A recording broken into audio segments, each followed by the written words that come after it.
welcome everybody. This is What You Toku-ing About, a podcast that's very popular with the ladies. I'm your host, Russ Walsh. With me are my co-hosts for this week.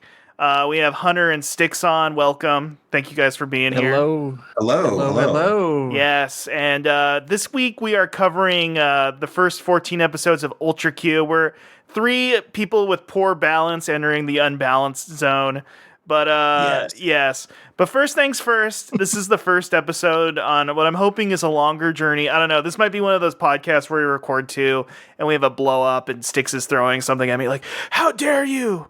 How dare you? You got game mixed up with phase, you idiot." And I'll be civil. Yeah, for now. But someone's avatar is just slightly smaller than the others. Yeah. We get egos about this shit. Yeah. But yeah, so this is a Toku podcast. We're going to be going through different shows, chatting about them, going on a journey through all these goofy franchises. I think we're going to be focusing a lot. Well, this is kind of the state of the podcast, because I'm one of those freaks when I listen to the first episode. I want the context. I got the context hat on right now. And I want to go through and make sure we all understand who's, what's, why's. We have another host. They're not able to make this first episode. They will be here in the future, hopefully. But, we just want to get this started and get this going. So, anyway, my name's Russ, like I said earlier. I think I'll just say I'm the leader. I'm the guy who brought us all together. Heroes from across different worlds. I don't have an ego or anything about it or anything. No, but I started this because I'm a Toku fan, but maybe the world's most casual. I love starting things, never finishing them, and I feel like starting a project like this forces me to do that. I have how many Ultra series I've started. I've only watched the first 3 episodes. How many early Heisei Kamen Rider? I'm literally halfway through. What is it? What am I? I'm literally halfway through Akuga. I'm a third through Ryuki. It's embarrassing that I just didn't sit down and finish them. I blame grad school on a lot of that, but also just my personality. So I started this podcast a little bit to force myself to finish these things. / I wanted to create, I'm a weirdo. I like when I'm watching something or I watch a movie, it's fun to go listen to a podcast or people's opinion. And I do enjoy shows where people go out of their way to express their first opinion on something. I'm going to say it up front here during the show that don't expect a lot of in-depth research. I think, Hunter, you already said you have some facts and info, and I'm sure Stix, when we watch a Kamen Rider thing, you're going to know way more. But right. Yeah, I still try to look some things up, even if it's mostly just the Wikipedia page. It's just good to have some context. Yeah. So, but I assume there are plenty of what is it, video essays or Reddit posts Ultraman or whatever, podcasts, or whatever the fuck. All 600 listeners that would listen to something like that, we're all fighting over them, and we're the ones that are we refuse to do any research here. No, but this is more I actually don't like it when people do that. I like it when people actually research their shit. Yeah. Personally. I'm just saying that this is not going to be, an in-depth look at each and individual series. It's more just kind of for people getting into something, seeing what they like, what they dislike. Maybe our opinions might differ. It sounds like we're actually kind of in step on this first show we're started, but yeah. Anyway, it's just 4 people watching TV shows, and talking about them, but coolly, in a cool, badass way. That's really awesome. Oh yeah. Of course, each of us are just taking a drag of a cigarette. There's one bottle of scotch just off on our. We're all wearing different leather jackets, but they're different complexions of leather. And we're all grimly staring into the sunset and being yada yada. You know what I mean? So yeah.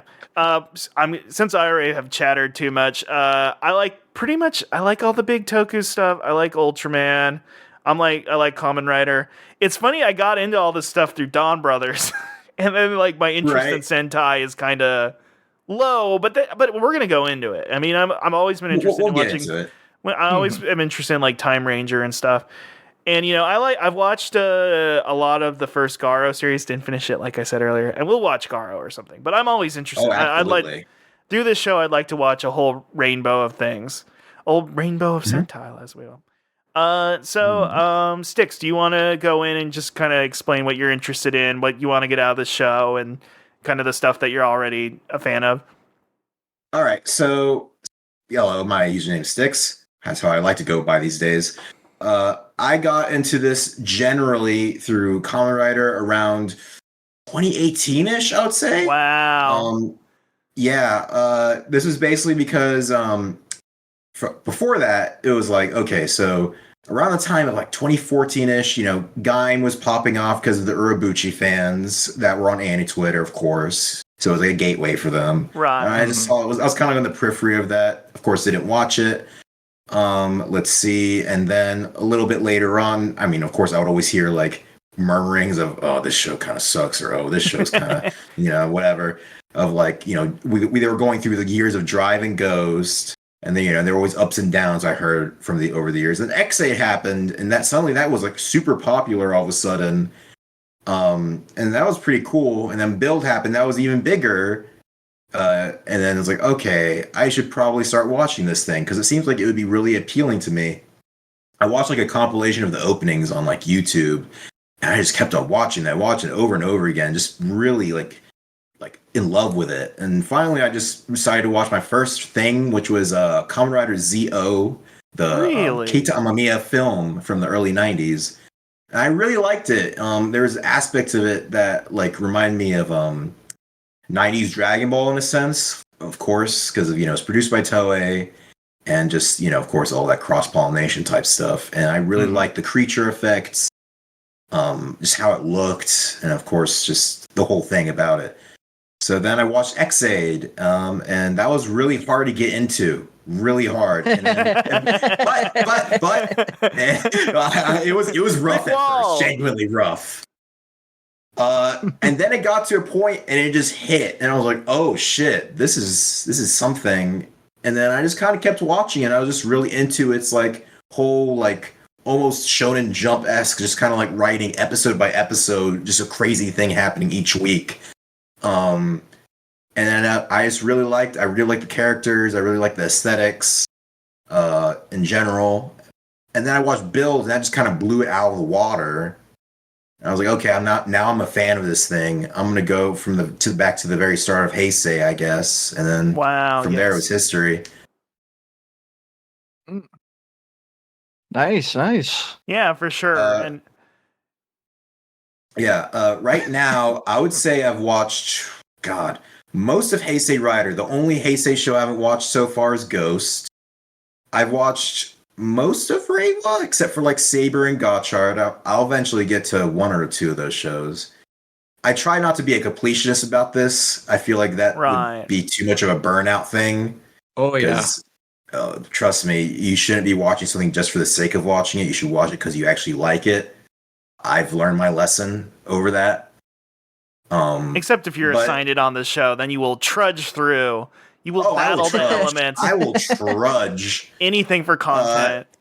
Absolutely. But the thing is that I still have that brain disease who are like, oh, I need to do things in production order. I need to watch that thing and watch that thing to really fully appreciate that thing.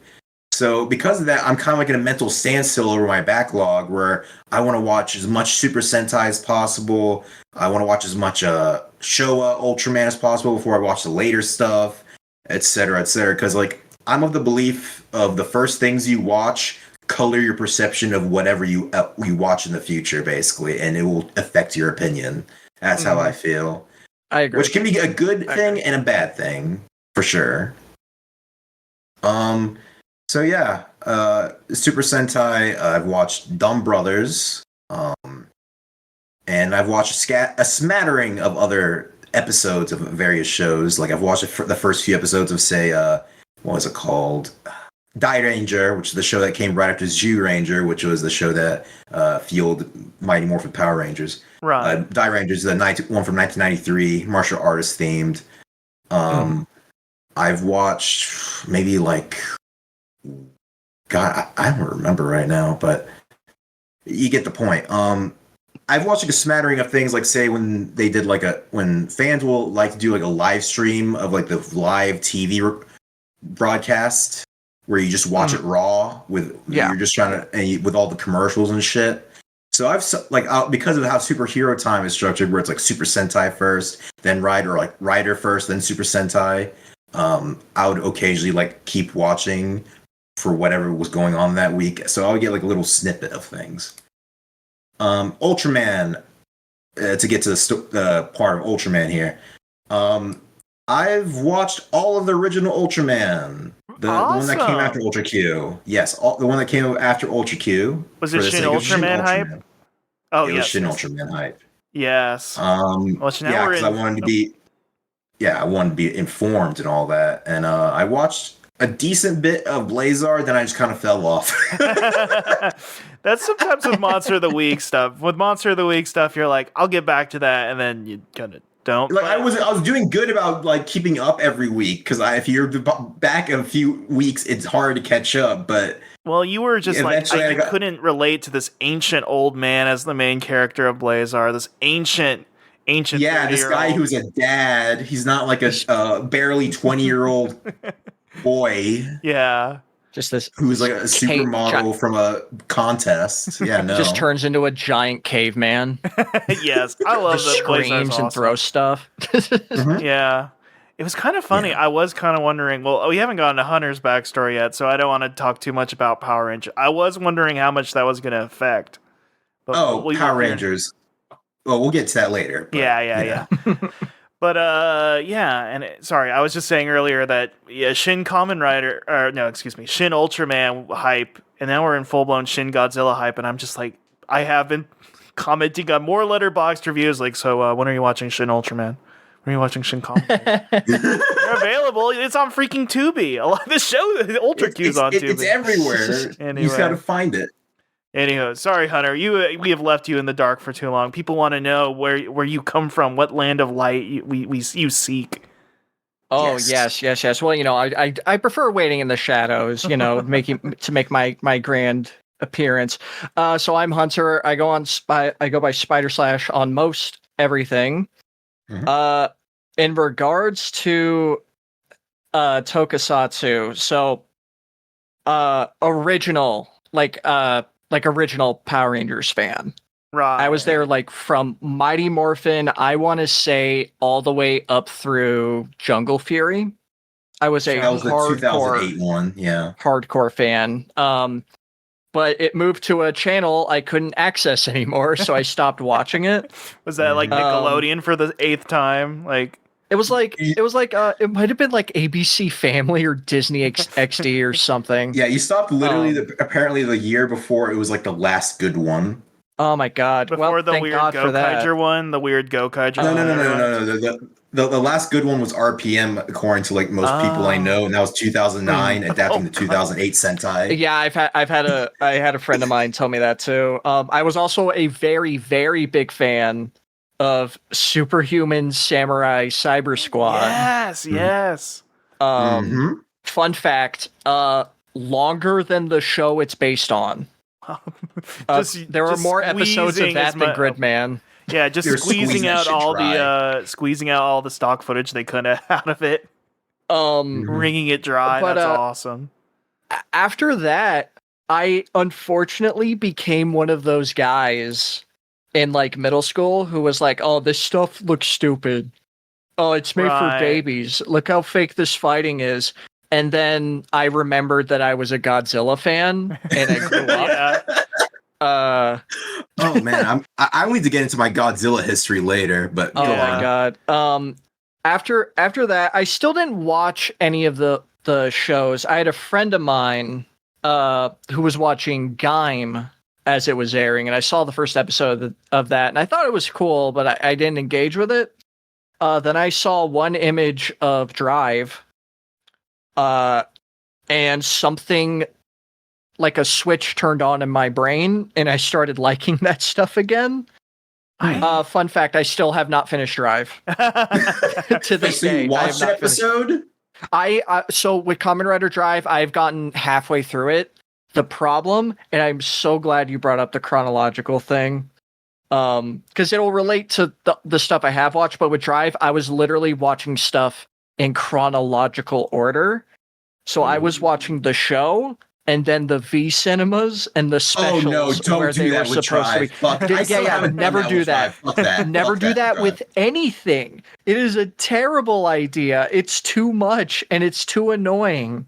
Exactly. I think we're gonna make a promise on this show that, like, even though we're gonna be watching these shows to completion, unless like I hear the V Cinema is good, I'm not gonna hold any of us here to like be complete. Yeah, or like the movies or the crossovers, unless they're like somehow they factor into the TV show. Don't do it. As someone who's watched most of those, don't do it, man.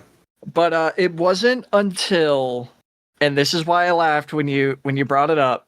It wasn't until Exade came out to where I dropped back in. So I was keeping up with Exade as it was airing, and I went back and started with Double.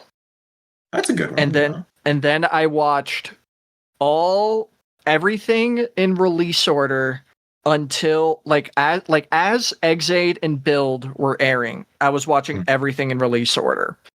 Then I stopped at Drive because I watched 5 or 6 50-episode TV shows in a row. Yeah, and I felt like I was going insane. Yeah. I need to tell you about how I handled that later, about how I tried to break that up, because I think it was a good idea what I did, but go on. And then I took a small break, and then it was when Mill Creek announced that they got the Ultraman license to release on like Blu-ray, DVDs, like all home video releases, all that stuff. Yeah. And I tried to get into Ultraman when I was during all that. I think I tried to watch Orb, and I couldn't get into it for some reason. And then Crunchyroll took it off their streaming service because I'm pretty sure I was the only person watching it. So true. And it still took me a while because I bought the Ultraman Mill Creek release when it came out, and it still took me a minute to watch it because, much like you, Russ, I am horrible at finishing shows. Right. I am terrible. Especially if it's a longer show, it just feels like it's daunting. Longer shows and then like Monster of the Week stuff, because I love the format, but like if you try to watch it too much in a row, which we might talk about on this episode with another show, what we're covering these first 2 episodes. But you hit a brick wall sometimes, or I think even Stix was bringing up starting with a show that you loved, and then you hit that second show. You're like, I am deep into Kamen Rider now. This is my thing, and then you go on to a lesser show, and you're like, this is a brick wall. This is not as good. So after, to bring up Shin Ultraman hype, when that movie got announced to get a theatrical release, I was like, okay, that's it. I need to watch this whole Blu-ray set. So I marathoned that show. I'm talking like multiple episodes a night up until the release of the movie. I finished the final episode of Ultraman 30 minutes before my showing. That's honestly awesome. Not gonna lie. And there with him. And after that, I became much more of an Ultraman fan. I have a lot of the Mill Creek releases. And in terms of shows from Ultraman, I have seen like the regular, classic, vanilla Bitch Boy Ultraman show. I have seen Ultra 7. I have seen Ultraman Tiga. I have seen Ultraman Arc. I've seen Mega Monster Battle and all of the Ultraman Zero movies and specials. And there's other shows that I have that I haven't gotten to yet. Like I own Blazar. I just need to sit down and watch it. I kind of prefer how Modern Ultra is kind of set up because it is every new season is 25 episodes. Yes. They don't overstay their welcome. It's quick and it's easy. And it's nice that if you fall behind, you're not falling too far behind. Right. I think they do a really good job at splashing in like just enough fan service. You know what I mean? Mm-hmm. Yes. Yes. Because there are a lot of repeat monsters in Ultraman, because a lot of them are super, super iconic. Yeah. So they always have like a cool little creature, fun little guy to fall back on if they want an easy episode. They always got a Red King running around being an asshole. You gotta go back to the king. And with Super Sentai, I will tell you right now, that is a complete blind spot for me. It's so funny. I feel like the Power Rangers, like most, maybe that's what's gonna help our podcast stand out, because I feel like most Toku fans in America were like, I was a Power Rangers kid. I ran out of Power Rangers, and I went, so okay. I Sentai. Yeah, I went to Sentai. That never happened with me. I tried watching Q Ranger, the one that had like 8 million Rangers on the team. That was hard. That was hard to keep up with for me personally, just because there were just too many main characters. I did not finish a Super Sentai show until the last one that ended this year, which was Boom Boomjer. Really? Yeah. Yep, that was the first Sentai that I've ever finished. Wow, yeah. And I like that show. I like that show a lot. I think that people were negative about it because it came after Dawn Brothers, and that was such a weird, eclectic. King Oger. Yeah, King Oger too. I forgot about that. I won't lie. I tried getting into King Oger. I didn't like it. Yeah, I like the bug motif. It is one of genuinely. I think it's one of the ugliest shows I've ever seen in my life. Yeah. Is it like the CG dimension, like the PS2 dimension?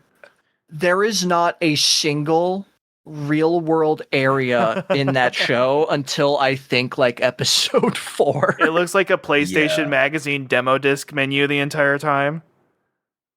Just that, like, oh my god, like they're just in like Microsoft screensavers. Awesome. Like it's insane. It's like they're walking through mist. I get what you're saying, why it sounds bad, but also you're doing a bad job making it sound bad, because that sounds. Oh, I know. I've also heard like the characters of King Oger are just great, but like I just could not get into it for some reason. I might give it another chance someday, but there are other Sentai shows I'd rather watch. No, for sure. I mean, that's where it's hard, because I think we were talking about it earlier. I wonder, I used to, I've always thought Toku was cool. And even as a kid, I think I was one of the handful of people watching the Ultraman Tiga 4Kids release and the horrible dub. Not really understanding the stories or getting a good grasp on anything, but I'm definitely watching this. Don't ask me what happened. Part of me wants us to do Tiga at some point, just to be like, if it triggers any memories whatsoever. But it's just funny because part of the reason I think I have been into Toku again, and maybe some other people, I don't know for sure, is that the state of Hollywood right now, movies have never looked more fake and nothing really happening on screen. And there's like in Japan, there's these shows where they are, there's obviously CG elements incorporated, and we're already hearing some things about Zets, some rumors, Kamen Rider Zets, that might be an ill fortune for this podcast, but whatever, we'll be going to the backlogs or whatever. But there's something that's just nice to watch that feels real. People running around in goofy suits in real set, or in real locations in Japan doing goofy stuff, and I don't know, like it's nice to have that still and go back to it. I don't know. For sure. And a lot of them have comparable CGI to modern American movies. I mean, sometimes it's fun just how fake the Toku stuff looks like, versus like the bad in between stuff of like, I didn't even hate this movie, but the new Fantastic Four, there were some shots that were like, oh boy, this looks like the loading screen. I have seen effects in current like Tokusatsu productions that look better than that CGI baby in First Steps. Oh my god. Okay, but we can't go thank Japan already. We can't go thank Japan already. We can't do it yet. Yeah. Not yet. We have to get some we gotta get 30 episodes in, and people are like, okay, they're committed before we start being like, the state of modern Hollywood. We can't get into that. That'll happen when we get to Spider-Man. Yes. Yeah. Anyway. Yeah. Well, But that's more or less my journey. Did we said the name of what we're watching already, right? yeah, I already said we're Ultra doing Q. Ultra Q, which also does have a Spider-Man in it. A man who Oh boy, does loves it. Less of spiders. a man. Oh, yeah, that part, yes. He So- loved spiders, but he's also very dead. But anyway, Hunter, what is the thing? So now I assume we're gonna start like moving into the like discussion. You couldn't tell for- from my amazing transition right there? Oh well, yeah, of course, Oh, but of I course. had to make sure for the audience. Not Yeah. everyone is as Yeah, yeah, smart yeah. as we are. Yes, listen, we're Um, broadcasters through and through. I wouldn't even say we're podcasters. We're broadcasters. We come from the fine radio tradition. You know what I mean? Mhm. Oh yeah. Of course, real students of the game. Yes, yes. But I wanted to ask, who here, like, out of all of us, who has seen Ultra Q before? Because I have. Really? I've seen the first episode before. That's it. This is gonna sound mean. I had zero interest. I was like, that's the weird thing that came before. I'm here for the man, Ultraman. not the Q. The Q No, is a question I to me. I don't getcha. get it. I want A's, less Q's, please. I watched it after Shin Ultraman because of the opening credits. Oh, yeah. Not Oh, for opening sure. credits, but like the opening reference. Oh yeah. So it's funny at the start when you mentioned that we were going into the unbalanced zone Yes. with this. So Ultra Q, for those that don't know, this is not like a normal like Toku show that like you'd probably assume. Yeah. There's no big guy, there's no like superhero in it. It's essentially the Twilight Zone. Right. Yes. But Outer with a like Limits. rotating cast of like returning characters. Right. Yeah. So the original concept for the show was called Unbalance, which is why I think that opening narration for a lot of the early Unbalanced episodes Zone. exist. For a lot of episodes, yeah. And it was supposed to be like much more of like a horror focused, like more serious, like high sci-fi kind of. Right. Right. And you see that thing. still in a few episodes, and like in a scattering, yeah. Mhm. But the problem is that Godzilla and Gamera were super popular with children. Yeah. So Yes. They want, now they want my now giant I monsters. I wanna stress that I'm getting this from the Ultraman wiki, so this could be just wrong. This could be Right. made up nonsense, but Mhm. it was changed to have like more monsters because they'd be popular with kids. And Tsubaraya did end up making that show in the 70s, and I think they just call it the Unbalanced Zone. Really? And that one actually does have way more like actual horror I know elements that they in made it. a 2000s Ultra Q show, which I almost do want to cover someday because I know he's a crank now. It does have the Serial Experiments Lane guy attached to it as like a main Oh, creative does it? force. Yeah. Well, okay. And they also had a 1990 movie when in the Ultraman TV show hiatus, when they weren't making any TV shows, they made an Ultra Q movie in 1990 directed by Akio Jisoji, who was one of the big like auteurs Right. of the show Ultraman shows. Oh, of course. My Home is Earth. Well, we will talk about My Home is Earth someday. That's up there, man. Yeah. But anyway, I've never seen that actually. Oh, that's the one. That's the one where we'll go into it later. I don't want to spoil it, but it's like An Ultraman. heavy. It's an ultra. If you, 1966. yeah, the Gila episode was Magila. Magila. Oh no! Oh yeah. I have seen that. My bad. Yeah. But yeah. Space is vast and wonderful. So yeah, I was so surprised because our other friend who hopefully will be joining us next episode, Iris, and I think Hunter were the ones who nominated the show, and I was like, okay. Not because I've always been interested. It's a good place to start in terms of it's the first televised major Toku show. I'm sure there's some weird. Others. I think there's like a Tetsuwan Adam thing, or sorry to go My Hero Academia already, or Boku no Hero Academia. There's a Astro Boy show that's a pop that was maybe before. I don't know, but this is where like Tsubaraya got its start, and without Tsubaraya, there isn't the first televised kaiju boom and all that. So it's a good place to start, but exactly. you know, I kind of, when I started the show, people are like, oh, we're going to go into forms and people posing and catchphrases. And there's not a lot. Well, there's none. This is very much, this is more Toho, monster movie adjacent. a lot of people gaping in horror. A lot of people going, a bunch of mini Mothras, as I like to call it. It is a show of Mothras, you know. Because what? I mean, Mothra was Tsubaraya's baby, right? I mean, I think he did work on that original movie. Yeah. Well, I feel like Godzilla was not. I don't think he's considered. He definitely brought it to life through the special effects, but I do feel like Tsubaraya is the reason like Mothra and Rodan have personalities or whatever. But once again, this is also not, as I said, the show. I might be getting everything wrong. I'm sure there are people who it's almost like who's a good American equivalent? Jim Henson. You know Jim Henson, people who know everything that Jim Henson ever worked on and knew his individual motivations. Yeah. I'm sure there are Tsubaraya people out there who, and I think they're geniuses on the same level, but I also don't know their entire ins and outs, and so please don't yell at us about it. But anyway, I do have here, I have the extremely unhelpful recap. Yeah, I'll put in some good bed music here, like some very exciting fanfare.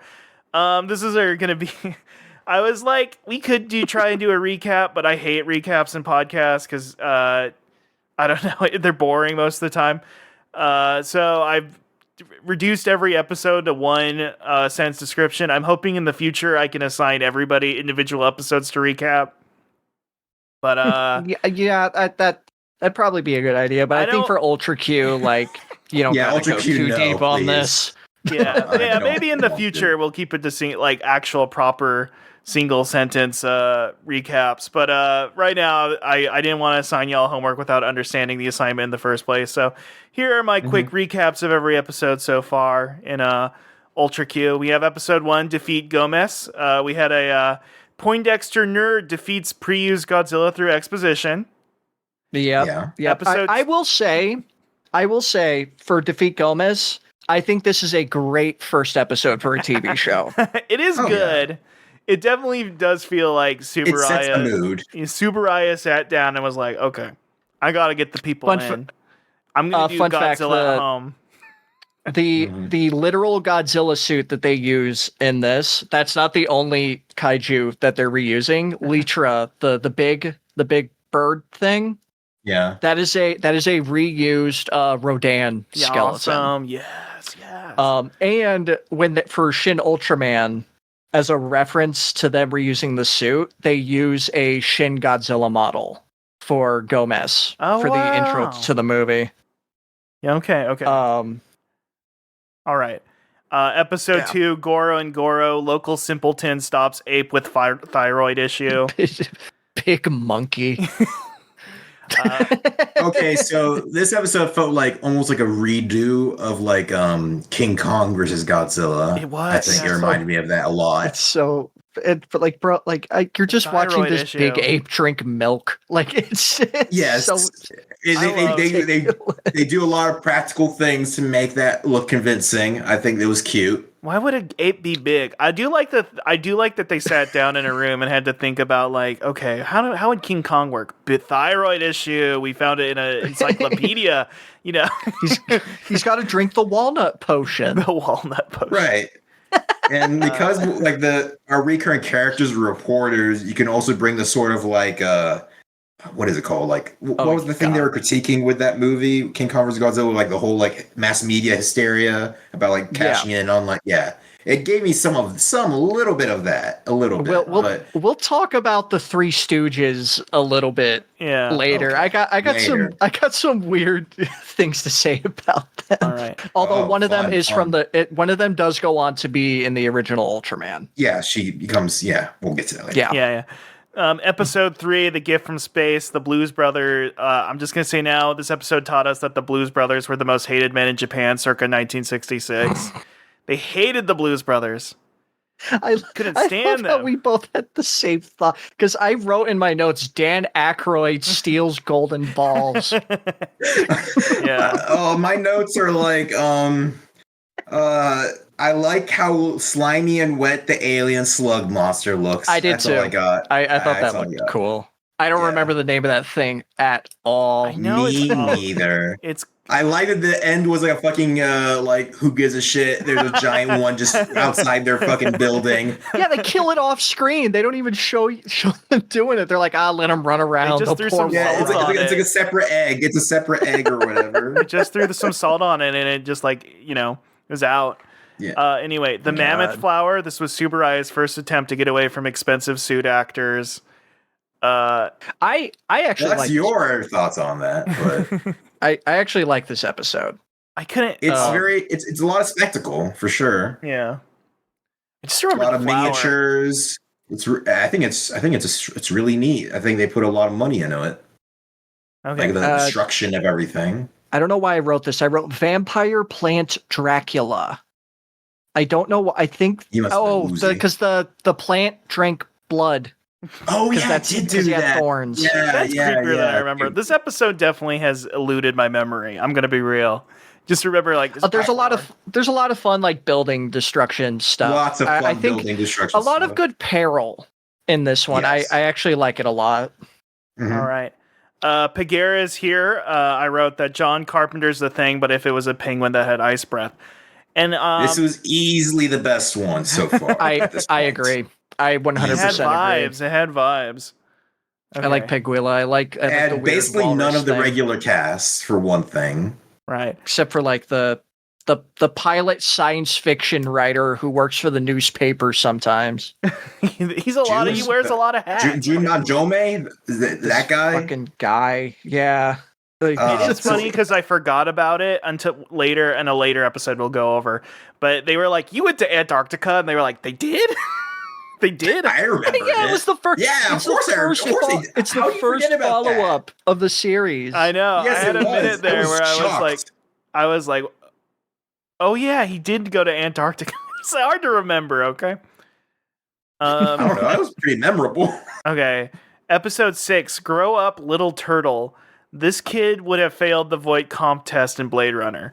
This child. This is another banger of an episode. Whoa. Oh my! What? Yes. Are you guys You kidding like this me? one?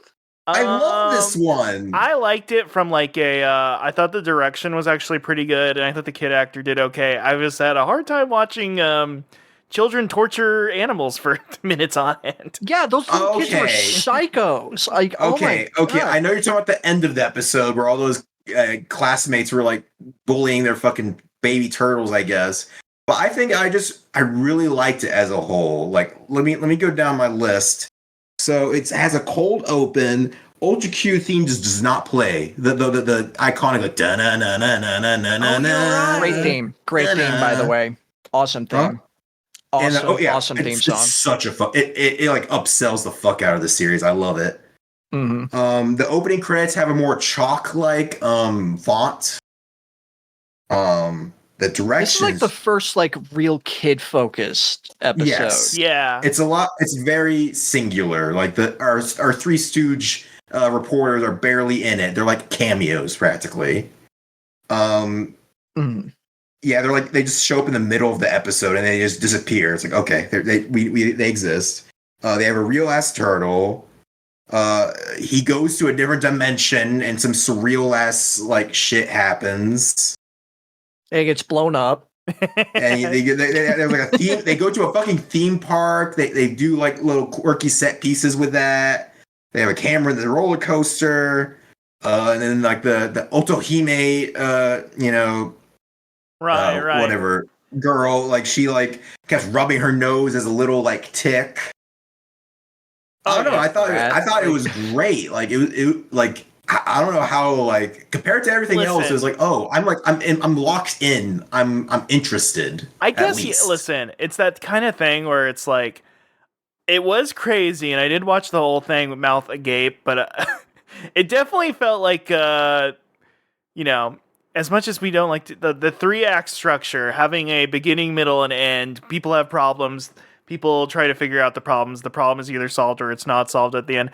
This truly felt like thing happening to thing happening, and then it ended. But I can't say it was unentertaining while it happened. It just was like a, huh? What's the lesson here?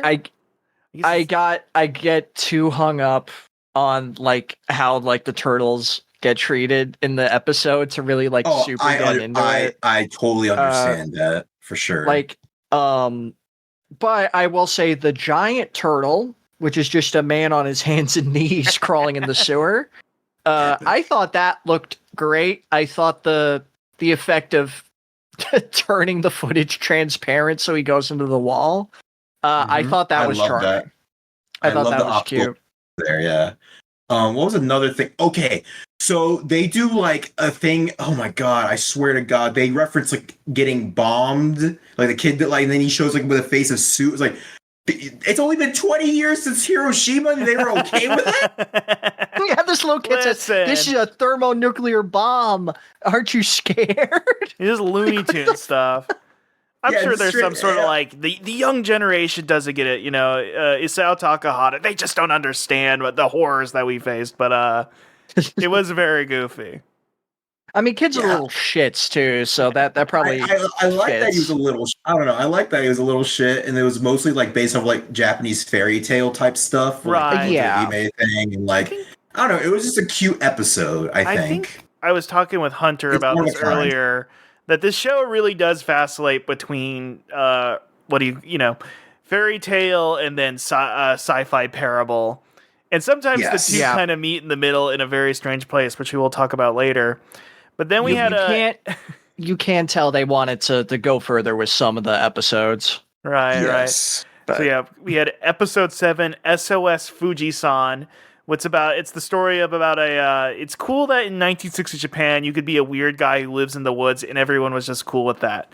It was about a man who lived in the woods. He was just out there. He was hanging out. And they called him Tarzan. He wasn't even a rumor. They all knew he was there. He was the guy in the woods. Like, you just dealt with it back then. They all knew who he was and no one did anything. This is the other one. And like he had a mom that just kind of was like, shout outs to Officer Yokohama though, who's always checking his stuff every time he's in trouble. I don't care what he says, he is a good cop just because he sucks. Oh man, this episode is just bizarre because it feels like there's like two parts of it, and they just kind of like inexplicably happen. Yeah, I don't think anything really gels. No, nothing really gels in the episode because like it's like ostensibly about Mount Fuji erupting, and then there's like the pulsating volcanic rock, and then like he's hanging onto the monster. And there's just a lot of like slapstick in this episode, particularly. It must have been like a director thing where it's just there's a mistimed explosion. There's kids things just happening to happen. I didn't look it up, but I almost feel like I want to say it's probably a good guess that like the guy that played the police officer was probably a comedian. Because he had like his own like little catchphrase and everything too. They spent a lot of time on him. Did either of you catch that the monster just reuses the Godzilla scream? Yes, I love that. I noted that immediately. I was like I get Tsubaraya is like one of Godzilla's dads, but is he allowed to use that? Toho was apparently like one of the initial like sponsors of Tsubaraya. Okay, like they were one of the investors in the board of directors for the studio initially, so I assume that's why. All right, like they like apparently he was ordered, like going by the Wikipedia page, so God knows, to know what they like. He was ordered by the crew to like just take what he needed from the prop warehouse. So it's like, that makes a lot of sense. So they had like a good relationship. Okay, they had a good relationship. Right. I feel like it's one of those things that at least probably still to this day, it's hard to get anything filmed or made in Japan if you're not good with Toho. You know what I mean? Yeah, they're so central to the industry. It's like impossible. Then we had episode 8, The Terror of the Sweet Honey, which is a story about the implicit danger of fake friends and wanting to get with your girlfriend. Okay, before we move on to this one, before I just want to know, I really like the special effects episode 7. I really like how like visceral like the breathing monster looked, or like the pulsating rock. Like, I don't know, I think it's looked really nice. Oh yeah, Yeah, it looked no. gross. That was cool. That's one thing you can say about like all the monsters in the show is that they look great. They Oh, look yeah. great. Like this, like they. I'm not gonna. I don't think it's. They're lying when the Wikipedia page says this is the most expensive Japanese TV show when it was made. Like at the time. Yeah. I can maybe see that. And it's pretty I could fun. see it. It's just fun going back to this show specifically before it became about wrestling Ultraman or whatever superhero of the week. Wrestling. And these creatures are purely they can just be completely different Just forms, creatures. different aesthetics, just like completely random. You know, it could be a giant flower or a slug. You know, I don't think Or a that could balloon. really work in Ultraman context because it'd be Ultraman punching his eyeball stalks. But you know what This I place mean? seems like a nightmare to live in. No. You don't have a big guy to defend you. Anything can turn big at any moment. All we have is all we have is an airplane pilot and a rider. But we'll get into that more. Speaking of things, just things turning big. How about that episode 8? So 8. Yeah. Okay. I hate fake friends. And by the way, if any of you ever turn out to be fake friends, you're off the podcast immediately. Also, with my fiance, I'm going to feed your pet evil honey. Now's a bad time to mention that it might be an AI. No. I love episode 8. I love Terror of the I love it Tsunami. too. Fun. This one was fun. This was a definite I couldn't tell if it was just because I watched a huge chunk of those last 5 episodes all in one block, and you're kind of nodding off towards that, and then you refresh on this one, and you're like, okay, we're having a scientist melodrama. Yeah, there's a really good human element in this episode where you don't really need to see the monster or anything, because I think the stuff actually happening with the characters just is compelling. It is just very funny. It gave me Toho monster movie vibes where they'll have the human plot coincide with the monster plot, and there's drama going on there. Mm-hmm. And I do have another fun fact. The main scientist, the good one, the one that gets screwed over, that is Susume Kurobe. Yep. And that is Shin Hayata himself. That is the original Ultraman user. I noted. I was like, that face looks really familiar. Let me Google who played this guy in this one episode. Oh yes. Get him in some red spandex and a silver mask. And a suit actor. Wait till you see him in that orange jumpsuit. Those amazing Technicolor orange jumpsuits. Okay. But no, I love that episode. It's very good. It's great, good special effects, fun drama. Guy blows himself up to save the day. I forgot, and it's dynamite. I forgot. He's like, I'm taking. It's 1920s. And the mole survived. The mole survives anyway. But then eventually it dies. Because it digs into the Earth's core. That happens sometimes. Look. One of my notes is, man, the mole did nothing wrong. It was just living. Why was it? It really didn't do anything. It was all the scientist's fault. That was just a wild animal. Yeah, it was a literal wild animal that got big because of humans. It wasn't trying to destroy everything. It was everything it usually does, but on a bigger scale, unintentionally. Right. Why was it the evil? Why did the honey become evil again? How did the scientists do that? Didn't he put evil DNA in a flower or something?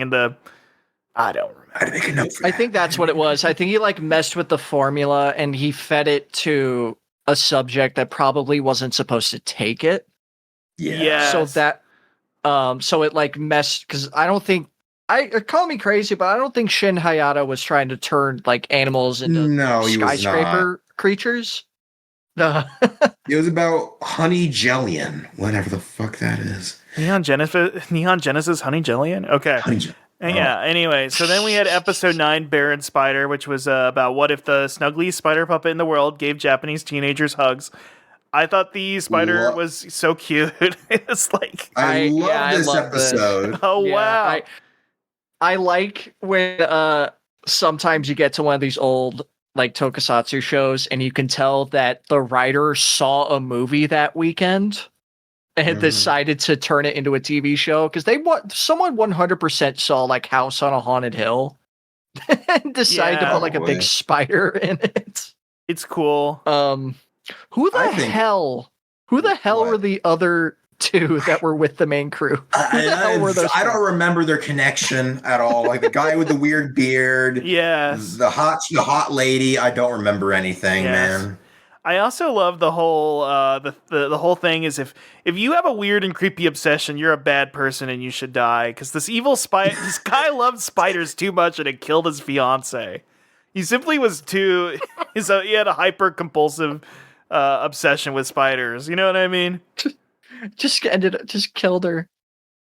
Oh my god! I love the mid-century European house just in the middle of this Japanese field. This is such a fucking Scooby-Doo ass episode, more than any other episode. It's true. It is so like first of all, like let me just get into the positives: the lighting, the amount of just webs everywhere. Oh, great mood. It was great mood. They're suitably stupid because they're in a haunted house, so everyone's a little bit stupid. Just great stuff. Great, it's great all around, in my opinion. I like how the house just gets set ablaze because they forgot to put out the fireplace, and that just kills the spiders. Hey, so look, I think the spider looked pretty convincing in some shots. I know. It's just that when the spider was like attacking them, and clearly the actors had to hug. They were giving hugs. Yes. You know, I genuinely could not tell how the spider was supposed to be hurting them. Yeah. I don't know what it was doing because like one of them had like the girl webbed up, and it just didn't do anything. It just left. Yeah, that did happen. It just kind of just left her all webbed up, and I was like, "Okay, are you gonna do anything?" No, right. Okay. The guy that was in the most danger was the dude that got like pneumonia from falling in a lake. Yeah, he got hurt more from the fucking lake than the main monster of the fucking episode. The monster didn't do anything on that level of that swamp. I get that a big spider is scary, but it's already there. I know there are 1,000 movies about big spiders that kill people, but it's like your wife already died from a poisonous spider. Why did you need to make big ones? I don't know. Or was it his ghost? I can't remember. I think it was his daughter. I think some science stuff. I think it was his daughter who died like on her marriage day or some shit. I don't remember. It's complicated. Their spirits turned into big spiders, and I guess they just lived there for like 100 years. Yeah, and then the actors had to hug them to death because do you know the famous? There's like an old episode of Doctor Who where people were getting killed by like a chair or something. And the actor had to pretend he was being strangled to death by like an inflatable chair. I'll post in the links. It reminded me a lot of that, where people have to act their way through their own deaths. Pretty good stuff. Then we had, episode 10, The Underground Super Express Goes West, to which I wrote, when he said he was a seagull, I cried. The perfect organism. Good old M1. M1, this the perfect fucking organism. Episode. It was a journey. I can't say I'm not saying I'm not saying that in a negative sense. I just mean this episode was a fucking journey, is what it was. Yeah. It has the most inexplicable ending I have seen from this show. Like at this. Oh my god! Like I don't even remember what happened ending. Because my notes are, oh god, I laughed like an idiot when the train crashed. What? Huh? Seagull? So, that's it. I apparently. Because Russ and I talked about it a little bit, and we were looking this monster up, and I looked in the trivia notes. The "I am a seagull" line, I think, is supposed to be a reference to something an astronaut said. But like I could not. It was like a USSR astronaut. So in America, we have no clue about it because we're not. That never happened. They never did anything. Of course. I love this weird ape thing so much. I love that it got set off by getting its picture taken. I think the lore it just broke out of a safe. I think the lore is the plot device guy, man, who doesn't show up in any scene before or after that scene where he takes a picture. Yeah, I think the Tsubaraya lore is that he didn't know where it came from or who made it or why it was there. That was just like, we need a monster this week, and that's what they had.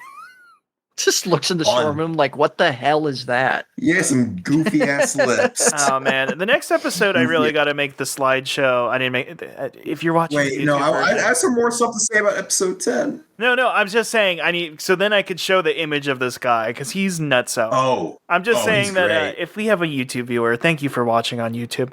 But I have a little area that I'm hopefully in the future I'll have a slideshow where I can put images and stuff to as a accoutrement to the audio. However, as of now, it's just a still image. But maybe I'll just flash it real quick on the screen. You all can take a look at this guy. He's amazing. Anyway, please, Stix, I would love to hear more of your opinions of this nasty little guy. Well, I don't have much to say about this guy. I have more to say about other stuff in this episode. Oh, of course. It's a very whimsical, quirky, directed episode for sure, with like those shoe shining kids. The lead guy behind the whole train business is kind of like second guessing himself constantly. And journalists have to like rewrite shit and all that. It felt like a Simpsons gag almost. A little bit, yeah. They clap, and he's like, "Wait, no, you're not supposed to clap yet." And then he like does a talk, and he guts to another scene, like, "Okay, you guys can clap now." But now this time they're kind of unenthusiastic with their clapping because it's forced. They're all glaring at him. I love that. I will say, I think I wrote the name. Yes, Ken the Weasel. I made sure to get that. Yeah. The best child actor in this show. Oh, of course. By far. He's great. He's great in this episode. Was there a shoe shine epidemic? Was there like urchins on the street of Japan at this point? I have no clue. This is I think that was just a thing. I think that was a thing that happened because I know definitely like definitely like 40s to 50s era, like America definitely had shoe shine kids. I don't know, and because of that, Japan inherited that because how did this trope get around the world like this? That's what blows my mind. The American easy way to earn 10 yen. I guess in the 80s, everybody was afraid of gangs. In the 60s and 40s or whatever, it was urchins. People were so terrified of urchins. They were all over the place. They were always getting you for a nickel. They were always stealing candy bars. It was a bad time. They were riding milk crates around like scooters. It was a nightmare back then, I guess. I don't know. These little brats selling newspapers on the street corner. Hey, you don't even know if they're affiliated with the paper. Yeah, this is yesterday's paper. You just put the cover on from this today. Classic kid standing up on another kid tactic. Yes. Fucking God. A lot of good comedy. Yeah, a lot of good comedy in this one. Yes, it was. It was such a weird tonal episode. Well, I guess it was goofy throughout, but then there were moments where like, oh, this is a serious sci-fi monster show. Is the serious sci-fi monster stuff starting? And it never did. But I don't know. In my head, I kept and like they're talking like, oh, you can't stop the train. Okay, let's break the train up. Oh God, the train with the monster also has a kid in it. Oh God. Poor kid. Snowballing. Well, some say he's still up there. Hey, listen, they dealt with this. I told you there's lore. There's lore. There is an Ultraman episode. That's right. Where they get the kid out. Oh, yeah. Apparently there is. I had no idea.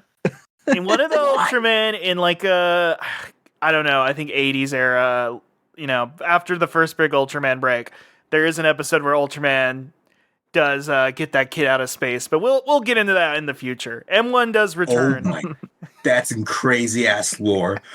Do you see why I wanted to get into Toku? You can't get that out of other. Anyway, so no, nothing like it. Yeah, nothing. Then we had episode 11, Balloonga. What's with the balloons in the 1960s? Right. It's like writers saw them for the first time in their lives, and then they went, "I got to write a story just to make a metaphor about this." I have genuinely. One of my notes for this episode is, I don't know. I don't really have much to say about this. I like this one. Yeah. All right, let me talk about some of my notes. I thought the spaceship crashing, falling at the start looked pretty good. Let's see what else. There's one thing. There's like a leitmotif. I think it's how it's pronounced. Right. Leitmotif, yeah. Leitmotif. About Balloonga has a leitmotif. Yeah, okay. He has one. When it starts to inflate in the car, there's like this really like ominous, insidious like BGM track that starts playing, and it just plays whenever there's a shot of it going on basically for the rest of the episode. It's a really like cool background music track. I don't know. I really like the tone of this episode. Like Ippei gets like damaged by like debris from the car falling down on him. He almost They're like there's concerns dies. about like yeah. Honestly, I was like, damn, are they gonna kill him off from this episode? He's gonna get killed by the fucking like Square Enix spell Balloonga. Yes. Apparently, Donald performed Zeta Balloonga and is the strongest wizard in all of Square Enix now. Anyway, that's a Kingdom Hearts joke, and I just lost all our viewers. Anyway, so yeah, this episode, I don't know. I do enjoy. We'll go over more of this with the tone of the show and all the super science stuff. I do think it's extremely funny how much it's like this scientist is a bad person, but actually, at his heart, at the core of his heart, he's trying his best. You know what I mean? Turns out he was right. How many scientists are there in the world who are like, I just focus on this extremely specific one bit of super science. Thing. Yeah. Here's this balloon scientist. Right. And like his whole thing is like, my son died at the crash at the beginning of the episode. But also, I was like ostracized by the science community because I killed this thing I had no proof of, and they called me a quack. Anyway, I think we deserved it. By the way, they were civilized. The treat this is a natural disaster because it's a life form from space. Right. Yeah. So like Balloonga's whole thing is that it just sucks up energy. Any energy, period. Like gasoline, electricity, whatever. I know it's more like it's implied it's doing this, but I kind of wish it showed like how it was doing it. Maybe animate like a little field around it or something, because it's like, okay, so it's sucking up electrical. I mean, a lot of gas.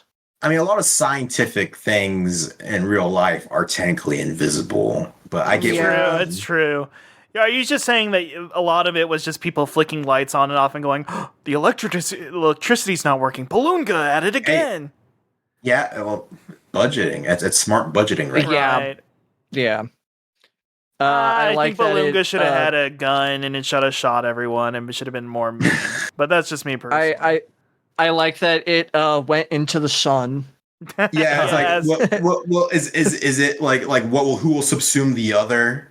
That sort of deal. I thought that was it's looked at as a hopeful ending too, and it's like that is such a heavy thought to leave your audience with. Right. Well, that's the power of anthology, really. You just do shit like that.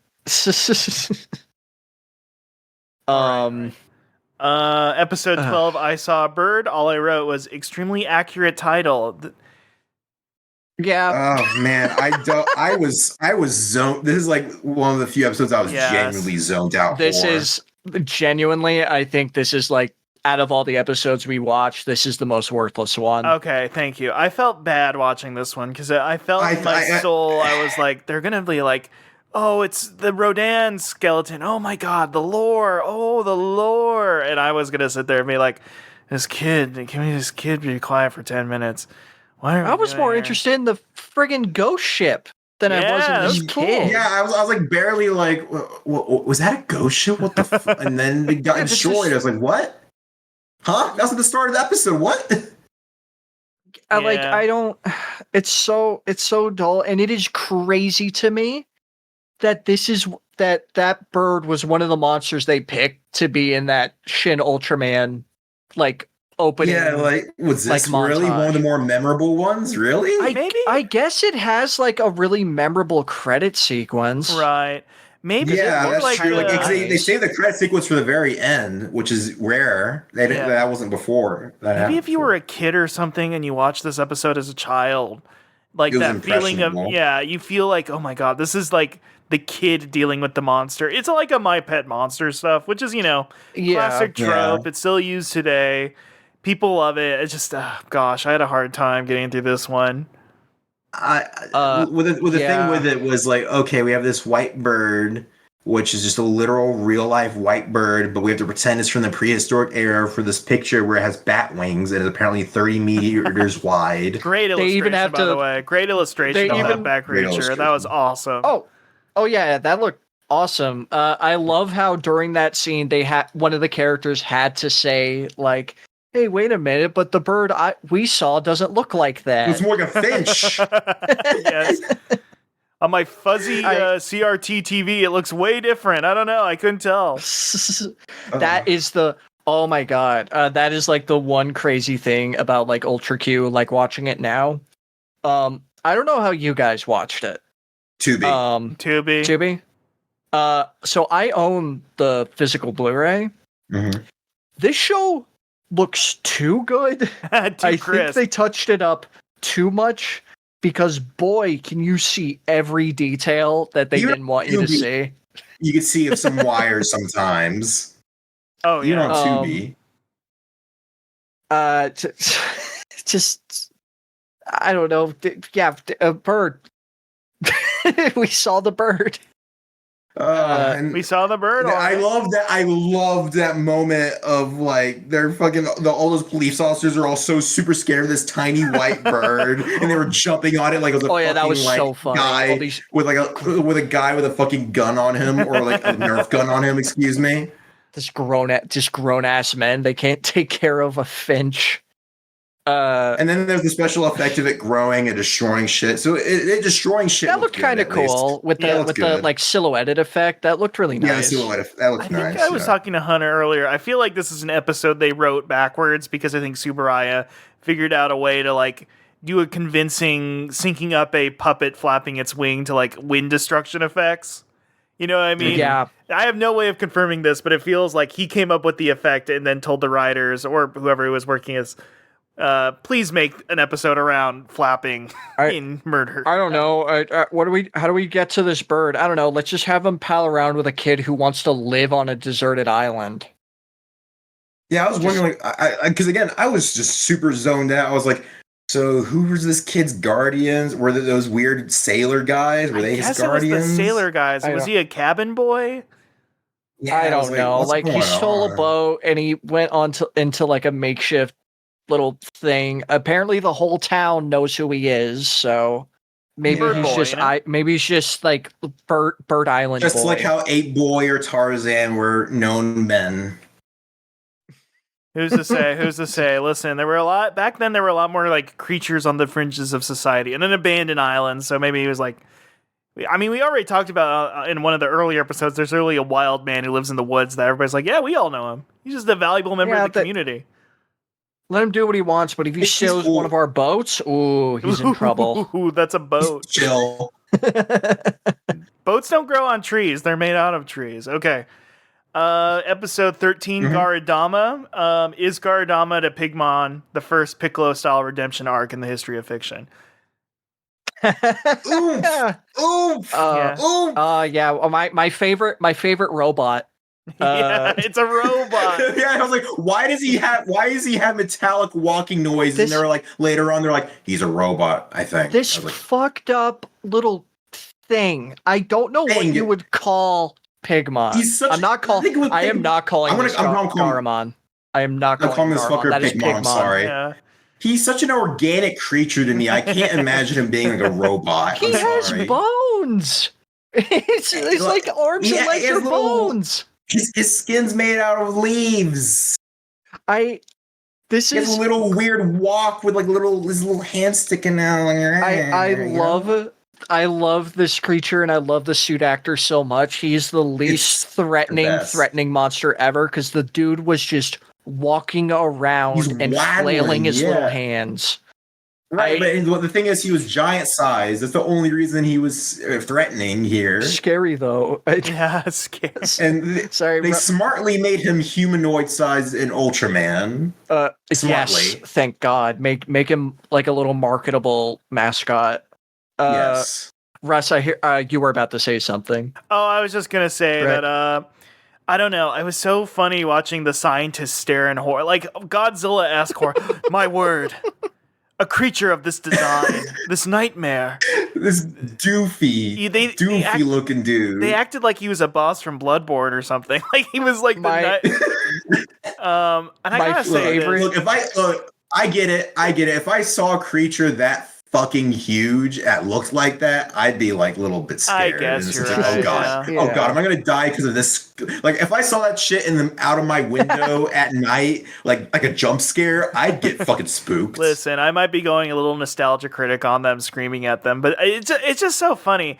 I guess the question I posed to both of you: did the person who designed this, do you think he got assigned the job? Like, Tsubaraya was smoking a big cigar and was like, please, we need a robot in by Monday. We got to start shooting. And this guy was just tired or confused, didn't really know what a robot looked like, couldn't find a reference image.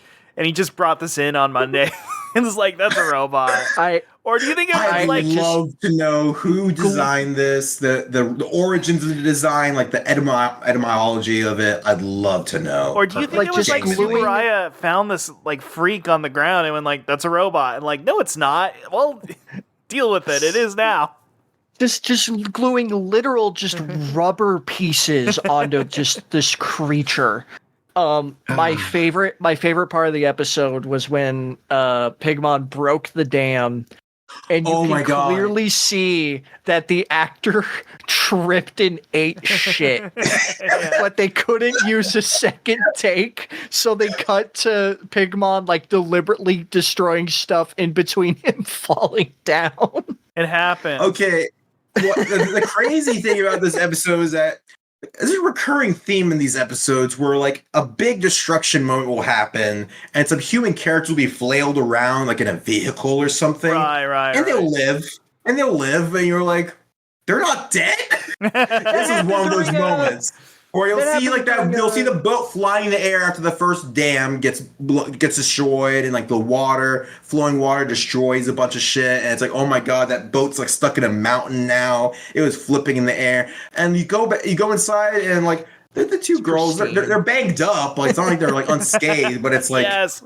Damn. Okay. I was. Awesome. You reminded me, like the Penguilla episode where the whole crew literally gets ragdolled. Yeah. While they're my god! like, I was in the going tundra, insane. and they wake up in a cave. Yes. I was like, what?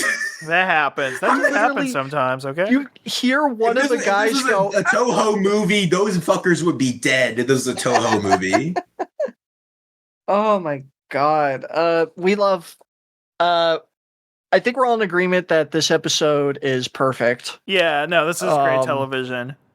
No flaws, no notes. They don't even really defeat the creature. They just put its brain in a big box.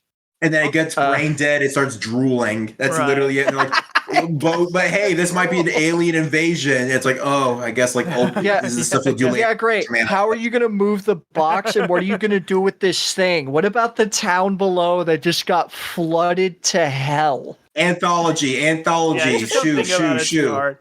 I actually at least the two girls are okay. A big thought I had during the show is I had this misconception. I don't know where this came from. This was fabricated in my head, where I was like, Ultra Q, isn't it like is it one of those shows where it was a weird experiment and it was going to die and then Ultraman saved it? But no, it was a huge hit. No, it was huge. Q was super popular. And the only reason Q got replaced is because Ultraman was even more insanely popular. But it's just like, just imagining people being delighted in Japan watching this guy flail around in a suit and being like, that was the biggest thing on TV. People were obsessed with it.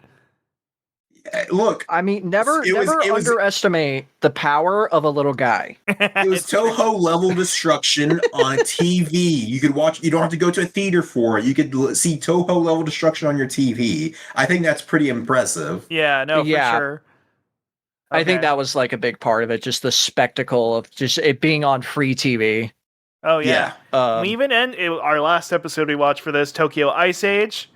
The first follow-up episode, continuity. They were beating American television by like leaps and ends by that, at that point. This feels Twilight like Zone wouldn't do this shit.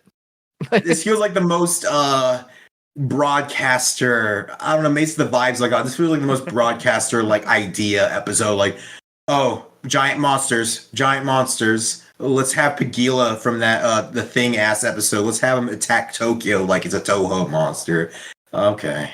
Okay, and then all I wrote for this is, if this guy could save the world from an evil giant ice penguin while drunk, why can't I drink 2 IPAs before I drive? What's going on with this? What's wrong with society? Think about this for a second. I love that guy because they never really explain why he became a criminal. Because he was I get the subtext. I think I get the subtext of, because let's be real, the end is sort of like the thing that was lampooned by Godzilla -1. Right. Because the thing is about this guy is that he was a famous fighter pilot from the Zero Brigade or whatever it was called. And then because it's post-war and Japan is like in an era of peace and they're rebuilding, he becomes forgotten and like he even doesn't even want to be remembered. And even though he has a little kid at 50, he leaves him and becomes like a drunk jewelry thief. Yes, I love that. Reason. Listen, it's very much like it's this very much a Spider-Man origin story from like the Ditko era. Just like, well, two bad things happened to me, and I immediately had to go rob a bank. That's like my last option. Yeah. Now you gotta love the convenience of the reporter lady finds the guy's son. Kid. Oh, the guy is trying to rob by the pilots. The other 2 reporters. And it's just television, baby. I will say, well, yeah, that's drama. That's how you get those ratings. I will say, good episode. Yeah. I think it's good. Another good drama kid, one. Some good rapscallion kid. He was better than the bird kid. Not as good as the street. Definitely better than Definitely better than the bird kid. He's not street urchin level, but he's better than the bird kid. Nope, no one can beat the weasel. No one can beat the weasel. I don't know. Turtle Kid has some feats. I feel Turtle Kid's a little liar. He's a psychopath. He's a. I was gonna say a Reploid. Wrong franchise. What are they in Blade Runner again? Replicant. He's a replicant. He's not Reploid. He doesn't have the X virus or anything. But anyway. Oh, because of the turtle thing. That's why you referenced Blade Runner. Come on. Oh, I thought this was a literary podcast. I thought we were all very well read here. Excuse me. Anyway, Destruction. I like the freezing over Tokyo. That was fun. Oh yeah, that looks great. I love vibe. how it did look good. That did look good. I love how on like the bridges and the radio towers you can tell they like hand modeled all the icicles on the they were like very clean icicles, like very like with a stencil almost. Mm-hmm. So yeah, it very good looking episode. You can tell they're getting more budget as the series goes. I wonder if it's even budget or just like pipeline, like just like the production. They were like figuring out what they needed to focus on and what could just say as like camera, because like a lot of shots were just them trapped in a car, but they added like the fake frosting on the glass, and it freaking worked. And it shook them around. Yeah. You know what, too? They probably felt that they could go a little harder since they're reusing a monster anyways. True. They don't have to make a new guy. Mm-hmm. And that's when it works. Like, sometimes, I'm sure at some point in the show in the future, we're going to be like, really? They're reusing monsters again? But, I guess now that we're... anybody have any more comments about the episode? Let's see. The ending felt a little weird at first because, like, this kid's dad died in a suicide attack, and then it's like it was a bit cheery, and then it follows the kid into the train, and then you could see his face, and it's like, and you see like the remains in the box sitting next to him. It's like, oh, there's a bittersweetness. All right. Can I be honest? That kid did not look like he gave a shit at all. He was smiling the whole way through that train ride, and then he just looked over at the box. I don't know. There's a look on his face. Did he get the diamonds? I don't know. Could have gone. Did he get the diamonds? I don't think he got the diamonds. I'm sorry to say. Listen, I just can't help it. Whenever a story, I think one of the Godzilla movies is like I think for the second King Ghidorah movie, or is Godzilla versus King Ghidorah? I don't know if there's one where he shows up earlier, but it's literally like about a jewel thief and a princess. I love like What does this have to do with monsters? I don't know. He steals diamonds or jewels or gold or whatever. It's so funny. Oh yeah, I think I remember that. It's so funny whenever there's only a handful of stock plots. You only have something. I guess maybe it's one of those things that to keep a character sympathetic. That you can't have a criminal who does nasty bad stuff or like sells drugs or anything. Jewel thief though, I don't got no jewels. He's not taking anything from me. Like you can't. You can't like get you like he's a jewel thief. Though what's the worst that could happen? It's like the whole Nathan Drake thing. By the way, the second time the pilots have been held at gunpoint in their own building. Yes. This shit keeps happening. Okay. So we've already covered the episodes, and I think we can go a bit more into it. I kind of have our kind of wrap-up stuff here. We have the good, the bad, and the monsters. We'll start with the good. I want to do a compliment sandwich kind of thing. What are we enjoying about Ultra Q so far? What would why would we recommend this show to people? Why would they enjoy it? What's like keeping us going and invested in the show? The effects. The effects are a big plus, especially if you're into like practical filmmaking, be it movie, TV show, whatever. It's really it is really good looking at a show that is this old too. Right. Like Ultra Q. Ultra Q came out in 1966. It's crazy. And they're doing really good looking stuff on a TV budget for 1966. I think is like that's my biggest thing is that like what's making it like the easiest to go back to is just like admiring like what they're accomplishing. I just had a horrible realization, everybody. What? Next year, it's going to be the 60th anniversary of Ultra Q. They're going to release a bunch of insane merch, and I'm going to feel the need to buy it now. It's on me. That's on me. It's fine. Just buy Garamond. Oh man, if they make a shirt with like the logo with like the swirls, weird swirls behind it, I will buy that in an. I will buy that. Yeah, absolutely. You're gonna spend the $70 with the tariffs and all that to get that over, and you're like, why did I do this? Well, that's the price you pay for freedom, buddy. It's true. Why don't they make an Ultra Q shirt here in America for us patriots? I feel like they might because they sell American Ultra stuff. Okay, Tsubaraya will make merch for anything on Amazon. I feel like that's a good possibility. I have a friend who went to Japan and did go to the Ultra Fest and got to see. I'm jealous. He said upwards of like 50 women wearing the different Ultraman themed baseball jerseys, and I'm like, I want one so bad. But anyway, I can go. I'll go into that after this. Anyway. I did some Ultra stuff there too. yes. But just saying real quick, just like hearing from everybody, I guess it's just how do people hear? This is such a weird comparison, but I thought about today in the car. I really do enjoy watching people figuring stuff out. It's kind of the double-edged sword with this show. Is the joy of seeing creativity, like unbridled creativity, but also people inventing the formula in real time. And I know this is a weird comparison. We're going to bring up anime a lot on this show.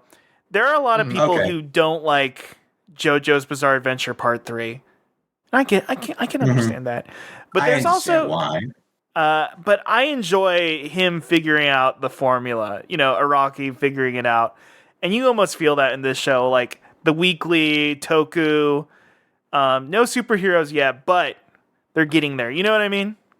Right, they're getting there. Yeah, I completely get it. You see a lot of Ultraman's DNA in this show. Yes. And I honestly think the show looks better than Ultraman in a lot of points. Yeah. Well, color always affected things with like lighting rigs and things getting more expensive and blocking and stuff like that. Yeah, because like the thing with the show I noted a lot is just the special effects just looked better because of the black and white. Everything kind of blended together, compositing wise because of that. I think a big thing too is that because a big meme, even like amongst Japanese fans, is that Ultraman looks really, really weird for like the first like 5 or 6 episodes. Yeah, I don't mean the right? character. Quickly I mean now. like the show itself. But I know what you mean. Yeah. Well, I just mean because in Ultraman, a lot of the suits are made to be way like moved around in way more because they're filming more Right. action scenes. Yeah. So because in Ultra Q, the monsters are a little less mobile, I think that helps them look a lot like better, like Right. more No, put for sure. together. And they're just allowed to be different vibes. And like those slug monsters just stick out in the history of kaiju because they're almost like the Japanese commenting on American creature features. You know what I mean? Yeah, Yeah. I know what you mean. I can see that. Yeah. Whereas, you hit Ultraman, and if Ultraman punched that slug, it wouldn't do anything. It would bop its eyes around and look stupid. They have to be solid. They all got to be built like Red King to be good opponents. You know what I mean? Stocky guys. Yeah. All right. I think that's definitely a big benefit. Okay, of compliment the show. sandwich. Are we still on the good? Anything else we want to add? I'm still on the good. All right. Okay. So again, I love how it looks in terms of like lighting, all that good stuff. I of course that main theme's a banger. Yes, it's just a so timeless good. banger. Mhm. That main thing. Mhm. What else can we talk about? I think just the like acting in general is good. Yeah, it's solid. Kaiju movie acting for Right. sure. Mhm. And like they have fun with it for sure. I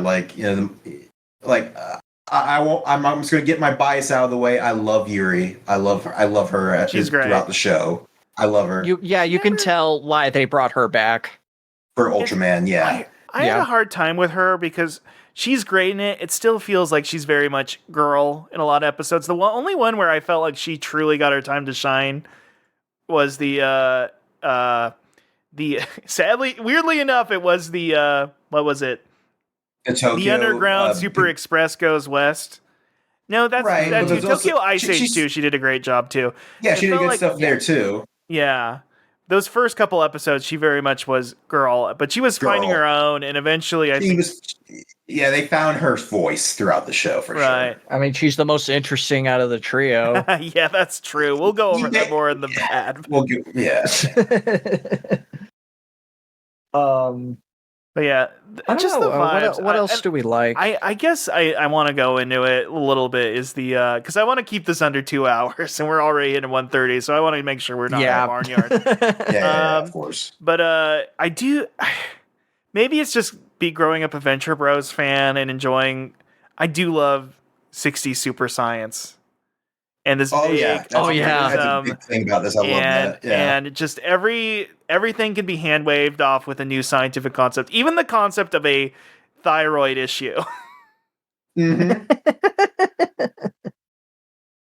Just like this gorilla, it just had like his genetics were like a little off, and so now he's a giant mega gorilla. Is it not wonderful that there is a character in this TV show that is a literal twirly mustache scientist?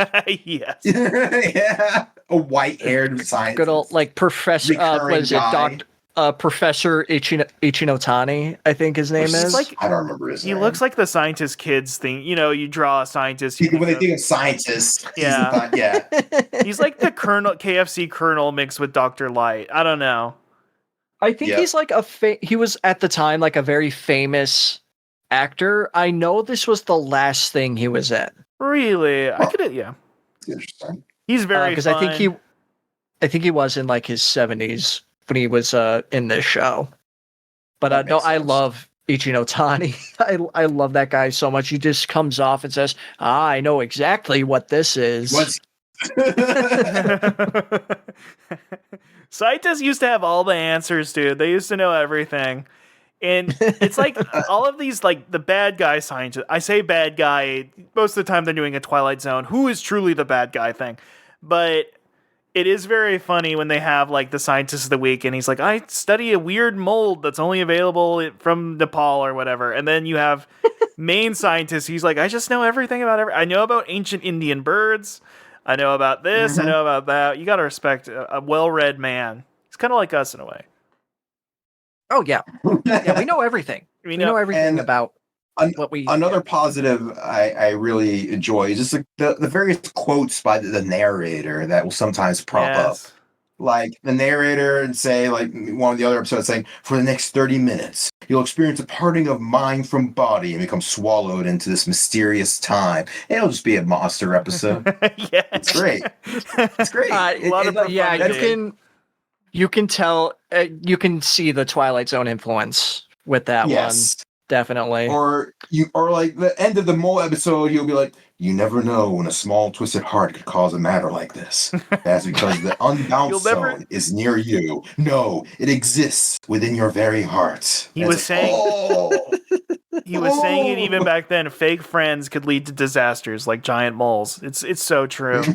It's so true. I just love the phrase "the unbalanced zone," which is like really cool. I'm glad they ended up the show is that the monsters, the super science, all these phenomenon. It's because we're in the unbalanced zone. There's just something wrong with our society somehow. Well, it's also the unbalanced zone because there's a lot of good stuff in there, but also there might be some bad. There's some. Unless this is a perfect show, I'm sure if we can stop the segment immediately if there's nothing. If it's all high quality programming, we can just skip this entirely. So please. I have one right off the bat. Oh no. Go ahead. Genuinely, I know I was just singing the praises of the professor. I actually don't really like that the show has a returning cast of regulars. Yeah, I think it would work better gives us as some a true familiarity to help ground us. I know it's not a true anthology because of that, but also at the same time, I don't know. It's nice. It's sometimes like just to see them. Oh, they're now they just pop up in the middle of the episode. Like, oh, it's our favorite reporter people. See, that's the struggle of it. There are some episodes where they're like a welcoming presence, and then there's some episodes. Some of them it's like shoo away. There's more important things going on. Or like, why do they care? Why is the Turtle Boy? Why are they showing up at the school of the Turtle Boy? It's all I'm saying. Yeah, they are police officers. Like it's they're like oh my god, the fucking Ice Age episode where it's like the newspaper head will be like, find a way to destroy the thing. Like, you're a newspaper guy. Who cares? You just want to get the next scoop. Why are you like, we need to find a way to destroy Pagila? They're the head of the newspaper. I still. It's not their job. They're just reporters. Genuinely, with like the three main people. So like June, the girl, Ippei, and Yuri. Yuri makes the most sense for a show like this. Because of course a reporter would want to report on like these strange things. Yes. Ippei is a good like comic relief kind of guy. And I guess June works as like the level-headed one. The straight guy, the straight man, yeah. But like I still do not know what June and Ippei actually do. Well, they're pilots. Because they do pilot. Are they? Pilots, they curry goods. Are they? I just thought they're like they're employed by the newspaper. Yeah, well, sometimes they are. On the train episode, they get dealt with monster parts. The guy even says, "Oh, do you deal with sci-fi goofery?" And they're like, "Yes, it's part of the service." That's like the first and only time where they really like go into the fact that like, oh yeah, that's his actual job.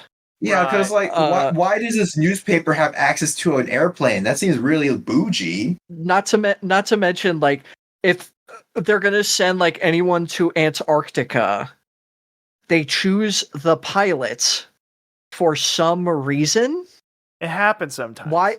Like sometimes it really does feel like the characters are just like shoehorned in. And also, of course, June is also a budding science fiction writer. So that's why he's able to believe like all this stuff at face value before he sees like a monster. The actual thing, yeah. Right. Because he's like, wait a minute.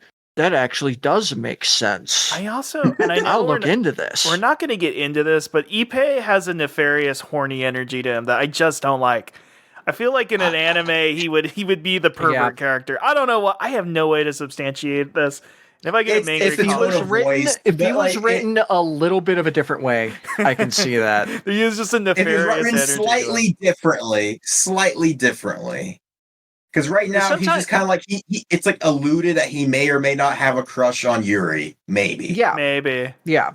maybe. If there's love, But like the if there's vibes love I get involved, I'll from him turn is that around. he's like a prototype of E-Day from Ultraman, right? The guy who's like kind of like a little silly with it, a little gun happy, etc., etc. A little bit of a skeptic at times.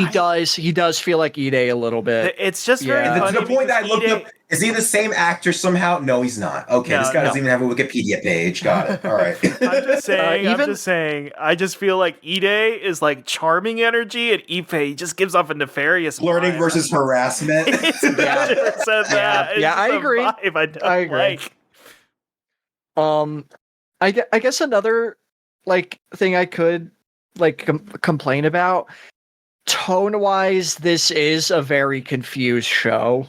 They're figuring things out. That's the thing. I could go into it like, oh, why is this episode 4 different tones? But I get what you're saying. I feel like I don't want to invalidate your feelings. There are moments where it's just like, huh?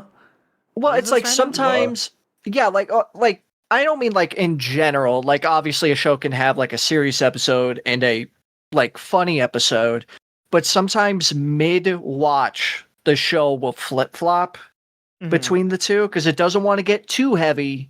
Because this is still kind of a show that families can watch for like a little thrill, but it can't go too kid friendly because where's the stakes and the danger if you do that? Yeah, they were just always going to be handcuffed by the monsters thing. It's like even the Bear and Spider episode is supposed to be a Victorian manor murder mystery, and the monsters are just too adorable to be very scary to be a true Victorian nightmare. You know what I mean? Yeah. And they never really get attacked either, too. Like, they get jumped on, but, like, you're not seeing them, like, get hurt. Right. They're ooey webbed up. I think, I don't know, maybe back then just the concept of a big spider was scary enough. It was scary enough. Probably, yeah. I don't know. There isn't much consequences unless either you have some sort of, like, karmic imbalance and you must write it by killing yourself to kill the monster. Unbalanced zone. Unbalanced. Oh. Yeah, and now like I said, the flippant attitude towards the Jewel Thief's death, very strange. but still, like I this is one of those things. I include the segment so it doesn't just sound like we're going like the Toku you like is good. Love our show, you know. Right. Yeah, nothing's perfect. Yeah, exactly. Nothing's perfect unless you're Pigmon. Yeah, exactly. And, you know, this is part of the fun of the show is the journey. Like, how did this become a billion-dollar franchise with a... Yeah. You know, it started in a strange place. Monsters. Anywho, finally... About 2 years of pre-production. Speaking of monsters. That's our final segment. And the monsters, though, you know, this is a different changing segment every week. Right now, we'll always go back to monsters on this program. No, eventually I'd like to do and the love triangle and the this and the that. But right now we're doing and the monsters.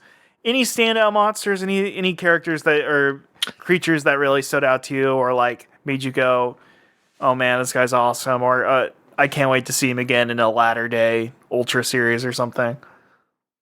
Peguila, I think, bias about Pigmon aside, I think Peguila is the best kaiju. Yeah, so far most memorable. I think personally, I think a close second would be I pulled up a list of the monsters. Design wise, like Namagon, the slug. Oh yeah, just design wise, I think that is a great monster. Conceptually, just like the tone, the mood of it all, Balloonga is a favorite of mine for sure. Balloonga, I don't think it's gonna literally pop up. Like the concept behind it will definitely come up in future series. I will say it does look gross. I do like that about it. It does remind me weirdly, and I'm not even a huge Mega Eva fan, but it was like I wonder if it did inspire in Eva like the angels that were more specific, you know, entities rather than like literal monsters. You know what I mean? Oh yeah, I can see that. There's a guy in Ultraman who's, or like I think it's like another show Ultra series. It's like literal crystals. So I think that's more the Ramiel influence came from. No, so. Yeah, I 100% see that. Ano loves Ultraman. He loves everything about that. How weird was it when you realized that like and I know this is very reductive, and EVA fans would probably lay into you, but also EVA fans are kind of annoying. Where you realize the day that Evangelion is just like fucked up Ultraman. I know it's more than that, Right. but So Nerve is just fucked up SSSP. You know what I mean? I can say I'll let you guys handle this because I've never finished Eva. Really? Oh. Yeah, I know. Oh, One day I'll rewatch Ava with all the knowledge I have now, but looking back on it, yeah. Really piss off there's Ava fans. Thunderbirds. I'm just gonna skip to the movies. I think that's where you're supposed to start, right? I mean, that pissed me off, honestly. Doesn't Unit 1 like its fighting stance? It's literally like the Ultraman one, right? Yeah. Where it has like the hands out in like a wrestling kind of way. Sometimes, I think. I know they're like it has evil. a gun. It uses a gun sometimes, and like a combat knife. So it's more militarized than that. Right. It has a combat knife. Okay. Yeah, all right. it does. It does. All right. Circling back to Ultra Q, though. Yes. I think we love M1. M1's we all love M1. His goofy lips. Yes, he's a funny boy. And I don't know. In general, I'm looking at what the next new kaiju is. I cannot wait to talk about him. I will not say who it is though. Okay. In general, like Garamon, I just love how Garamon looks. It's such an ugly little thing. It's so charming. I'm glad that it's ugly cute. It's ugly cute. Yeah, I have like a Pigmon plush like sitting right next to me. I have a It's Pigmon like little toy too. It's almost like a Pigmon dog toy. It's such a. I'm glad that this is one of the creatures that like stays the most. Right. Excellent. But yeah, I more or less I think they like almost every monster in this kind of like nails it. Mm-hmm. I don't remember all of them that come after, but I'm sure we'll be getting more good ones. For sure. Ow. Yeah, so Stix, any other monsters you're interested in talking about, or are you ready? Do you just want to? I have a segment here for theory crafting, which I was trying to make it the most pretentious style possible. It was really just like what we're looking forward to in the second half of the series. Not much plot stuff. This was more like if we were having a like what are we waiting for? What are we looking for in the future episodes? Right now, it's like I hope something slimy shows up. For me, it's just more abstract, surreal shit. For me, I like the more conceptual stuff. I mean, I'm the one who was a big proponent for episode 6. I'm like the one guy who liked it. So more shit like that. Even though it's unpopular to say, just more surreal, more quirky, more cerebral. Even if you have to, so, I don't know. I can tell you this from my memory of the show. My favorite episode in the series is one of those episodes. Okay, interesting. So I will tell you that you will probably get more stuff like that. Okay, that's good. I can't really add much to this like part of the segment because I've seen the show before. Oh yeah. This is gonna be one of those things where I know we're eventually gonna watch a Heisei Common Rider thing, and Stix is just gonna have to sit there with their sitting. I have to shut my ass up so I don't have to spoil anybody. No. Yeah. I have to be like, I think this sucky ass moment pops up, but I can't say it. Some sucky ass shit comes up, so I'm gonna keep my mouth shut. Right. Positive. Oh man. But I'm hoping I get abstract. I don't know. There is part of me to see how much more stuff that will be integrated into Ultraman gets in there. You know what I mean? I'm still waiting in my head. I swear to God, I think there's an Ultraman analog in this show somewhere. I have there might be, but I can't remember it off the top of my head. Right. So I'm hoping I see like the seed. That's what I'm interested in finding. Not that I'm not enjoying the Ultra Q thing, and I would love to go watch some of those later Ultra Q shows, but I am so curious, like, where did the Ultraman franchise birth from this? You know what I mean? Yeah. Right. Yeah. I get that. But yeah, so I'm excited. We finished episodes 1 through 14. If you're following alongside with us, hey, we're doing 15 through 28 for our next episode. That should be coming out sooner than later. You know, we'll see where life takes us. Yeah. What's the link, Kara? Don't message me until I have the product finished. It will be done when it's done. It is done. We shouldn't be making fun of our peers, one of our fellow reviewers. No, of course not. No, we should not. I think, okay, we're already almost 2 hours into this. I watched, he did reviews of, like, Gokaiger episodes, and I was like, well, he's an elder statesman of YouTube. I wonder his opinion on it. And he spent the whole time making, like, poop jokes during it. It was a nightmare. Anyway, I hate. I know that he eventually shows. I hate them. I'll straight up. Out of like being pestered by people to do that. And it's like, you don't need his opinion on that. Yeah, I am going to watch the first 2 episodes and make an episode about it. I mean, part of the inspiration of the show. Why 2? Part of the inspiration for the show is that, like, I think there's not a lot of discussion on YouTube, or I'm sure there's some good podcasts. I think there's an Ultraman podcast I've seen out there that I have on my phone. Apologies, I have not listened yet. I have a mutual who has an Ultraman podcast. Yes. So I hope we're not stepping on any toes, but I feel like there's not that much discussion. We're more of a variety. I think there are more video essays on Tokusatsu than there are just general discussion about it. For sure. And I know we're just schmucks, but I'd like to offer that service. Because what if that's the thing, like I said earlier in the show, I enjoy when I'm like, I finish something, or I'm like, through a chunk of something, I'm like, I wonder what other people thought of this. And I agree, especially if it's like a new thing where it's like no one's talking about it because of spoilers. So I'm like, do I have to like DM people? This is annoying. Yeah, and who are you going to message your friend? Like, are you going to watch? Hey, you should watch the show from 1966. And Ultraman's not in it. He's not in it, by the way. Yeah, Ultraman's not even in it. It's like a weird, like monster-oriented Twilight Zone, and it's like, they're already walking away. They're already pretty much. So yeah. Anyway. Yeah, so, I guess we'll just go into plugs. Y'all got anything you want to plug? I mean, social media, your projects, I know. Let's see. I could plug my social media of rbpstix.bsky.social. That is my main social media. I still try to use my old Twitter of Beer Stix. It still exists for occasionally when I need it. That's about it. I don't have much else to plug.